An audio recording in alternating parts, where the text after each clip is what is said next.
Begini saja, aku akan memberimu ganti rugi. Putriku masih muda dan kurang paham aturan. Mohon ampuni dia sekali ini saja. Paman Randi juga tahu bahwa Yoksa dan komplotannya bukanlah orang biasa. Kamu mau ganti rugi? Boleh saja. Yoksa berkata dengan datar, beri aku 300.000 yuan, masalah ini aku anggap selesai. Sialan, kenapa kamu tidak pergi merampok saja? Monica langsung berteriak. Dasar wanita, kamu telah menendangku. Kamu pikir aku tidak perlu biaya pengobatan? Kalau kamu terus ribut, 1 juta. Yoksa berkata dengan marah. Jangan. Paman Randi merasa cemas, 300.000 terlalu banyak, aku tak punya uang sebanyak itu. Apakah boleh dikurangi sedikit? Begini saja. Yoksa melihat sekilas mobil Volkswagen di luar dan berkata, kamu serahkan mobilmu ini lalu tambahkan uang 200.000, masalah ini aku anggap selesai. Raut wajah Paman Randi sontak berubah. Bisnis pabrik gula kini sangat lesu. Mobil itu adalah satu-satunya alat untuk mencari nafkah bagi keluarganya. Ayah, jangan hiraukan dia. Kalau dia memang hebat, bunuh saja kami. Dia tak akan mendapatkan uang sepeser pun. Monica berteriak dengan kencang. Hehe, aku paling suka gadis cantik yang galak seperti dirimu. Yoksa menatap Monica sambil tersenyum, temani aku menginap 1 malam, aku tidak minta mobil itu lagi, kalian hanya perlu membayarku 100.000 yuan. Bagaimana? Kamu bermimpi saja sana. Paman Randi yang sebelumnya terlihat takut akhirnya mulai melawan. Kamu masih berani melawan? Yoksa tersenyum sinis lalu menampar Paman Randi. Hidung Paman Randi pun berdarah karena tamparan itu. Jangan pukul ayahku, aku akan penuhi permintaanmu. Monica tidak ingin menyusahkan ayahnya. Dia terpaksa menuruti permintaan Yoksa sambil menangis keras. Baguslah kalau begitu, kalau sudah bosan bermain-main denganmu, aku akan melepaskanmu pulang. Yoksa tersenyum puas sambil mengangguk kepada para anak buahnya. Seorang preman langsung menghampiri Monica dan hendak membawanya pergi. Tidak ada yang boleh menyentuh putriku. Mata Paman Randi memerah. Ayah manapun tidak akan tega melihat anak perempuannya dipermainkan langsung di depan matanya sendiri. Paman Randi mengambil kursi di samping lalu membantingkan kursi itu ke kepala preman tersebut. Bang! Preman itu terkena hantaman di kepala dan terduduk di lantai. Dasar tua bangka, kamu bahkan berani melawan. Hajar dia sampai mati. Yoksa pun marah besar dan langsung memerintahkan anak buahnya untuk menghajar Paman Randi. Semua anak buahnya mengambil kursi dan benda lain di sekitar mereka lalu menghantamkannya ke tubuh Paman Randi yang hanya bisa melindungi diri dengan kedua tangan. Jangan pukul ayahku. Monica terus berusaha mendorong para preman itu, tetapi dia juga tidak berdaya karena tenaganya terlalu lemah. Monica sama sekali tidak bisa membantu apa-apa. Saat ini, Jensen dan Elena masih menunggu di luar pintu utama. Ketika mereka berdua mendengar suara keributan di dalam, mereka berdua pun merasa bahwa ada sesuatu yang tidak beres sedang terjadi di dalam. Mereka berdua langsung turun dari mobil dan bergegas masuk ke dalam. Elena sangat marah saat melihat pamannya telah dipukul hingga babak belur dan langsung membantu dengan menendang para preman itu.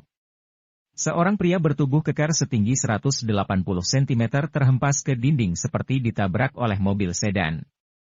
Kamu ini siapa? Berani-beraninya kamu ikut campur urusan Kak Yoksa.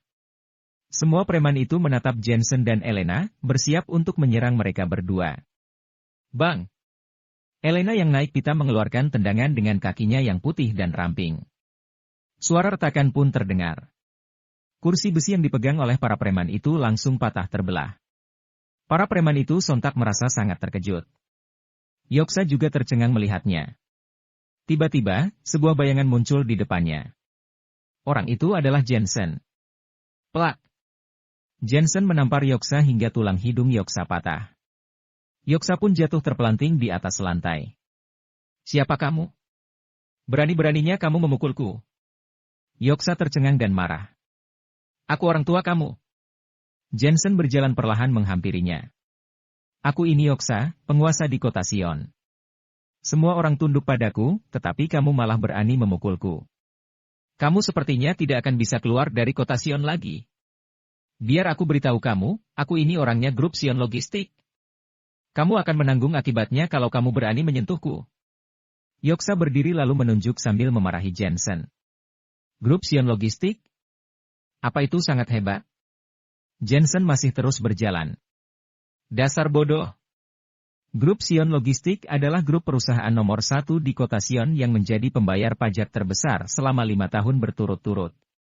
Kamu tidak akan bisa menandingi mereka dalam hal uang, sumber daya manusia, dan segalanya. Yoksa tersenyum sinis sambil menatap Elena. Wah! Wanita ini malah jauh lebih cantik. Kalau dia bersedia menemaniku, aku bisa saja bermurah hati dan mengampunimu. Plak! Jensen berdiri di hadapan Yoksa dan langsung menamparnya sekali lagi. Bang! Yoksa jatuh terpelanting ke belakang menghantam tembok. Orang-orang di sekitarnya sontak merasa ketakutan. Grup Sion Logistik adalah penguasa kota Sion. Mereka punya jaringan yang luas dan menguasai segala bidang usaha. Akan tetapi, pemuda ini yang seharusnya tahu betapa menakutkannya grup Sion Logistik malah berani memukul orangnya mereka. Pada saat ini, Yoksa dipapah oleh beberapa orang anak buahnya lalu berkata dengan marah, kamu berani memukulku. Kamu sendiri berani mengganggu istriku, kamu benar-benar cari mati. Jensen kembali berjalan menghampirinya dengan wajah sinis. Habisi dia. Yoksa langsung memerintahkan anak buahnya untuk menyerang. Namun, Jensen bukanlah tandingan bagi mereka semua. Jensen terus menampar satu persatu anak buah Yoksa yang datang menyerang dirinya. Mereka semua langsung jatuh terpelanting ke segala arah seperti ditabrak oleh mobil berkecepatan tinggi.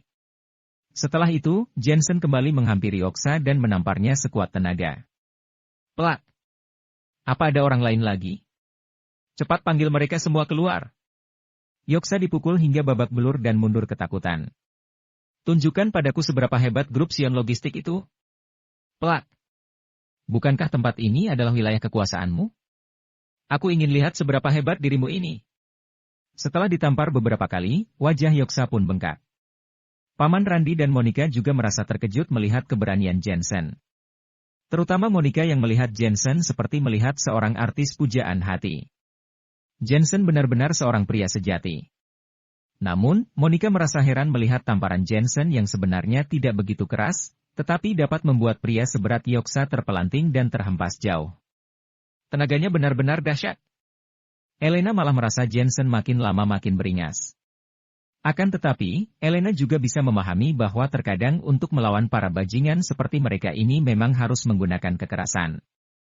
Kamu bakal mati kali ini, aku sudah memanggil orangku datang. Pada saat ini, Yoksa mengambil ponsel dan berteriak, seolah-olah baru saja menelepon seseorang. Biar ku beritahu, aku adalah anak buah Bos Mikkel, Presiden Direktur Grup Sion Logistik. Tidak ada seorang pun yang berani melawan Bos Mikkel. Walaupun kamu adalah orang hebat, kamu juga pasti akan mati. Dengar ucapanku, cepat serahkan pacarmu dan gadis itu kepadaku. Aku akan mengampuni nyawamu. Kamu tidak tahu betapa kejamnya Bos Mikkel. Pergi tanyakan ke orang-orang, kamu sendiri bakal tahu. Wajah Yoksa terlihat sangat bengis.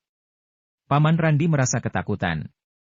Paman Randi tentu pernah mendengar nama Bos Mikkel, penguasa kota Sion yang merupakan bos mafia sebenarnya. Bos Mikkel punya ribuan orang anak buah yang mengendalikan semua tempat hiburan di kota Sion. Mereka memanggilnya dengan panggilan bos besar. Gawat, kali ini benar-benar gawat. Wajah Monica juga berubah pucat. Monica sendiri adalah seorang gadis nakal yang akrab dengan dunia hitam. Dia tentu tahu siapa sebenarnya Bos Mikkel itu. Kamu takut? Masalah ini belum selesai. Kita lihat nanti bagaimana Bos Mikkel menghabisimu. Melihat semua orang terdiam, Yoksa pun berteriak dengan keras. Aku mengira kamu akan memanggil seseorang yang benar-benar hebat. Ternyata, kamu memanggil Mikkel si idiot itu. Kalau dia datang kemari, dia pasti akan menghabisimu terlebih dahulu. Jensen tertegun sejenak dan berkata sambil menggelengkan kepalanya. Apa? Mata Yoksa terbelalak. Orang ini masih berani sok hebat seperti ini di saat kematiannya sudah dekat. Kalau Bos Mikkel datang, aku sekalian juga memberinya pelajaran. Jensen lanjut berkata. Yoksa pun terkejut. Orang ini bukan hanya gila. Dia benar-benar gila tak tertolong lagi. Yoksa menghela napas sambil menggelengkan kepalanya. Kamu pasti orang luar daerah, sehingga kamu tidak tahu siapa sebenarnya Bos Mikkel. Nanti, saat dia datang kemari, kamu pasti akan menyesal. Ucapan Yoksa seolah mewakili pemikiran semua orang. Semua orang memang menduga bahwa Jensen adalah orang luar daerah, sehingga Jensen tidak tahu betapa kejamnya Bos Mikael. Kalau tidak, Jensen tidak akan mungkin berkata dengan sangat arogan seperti itu.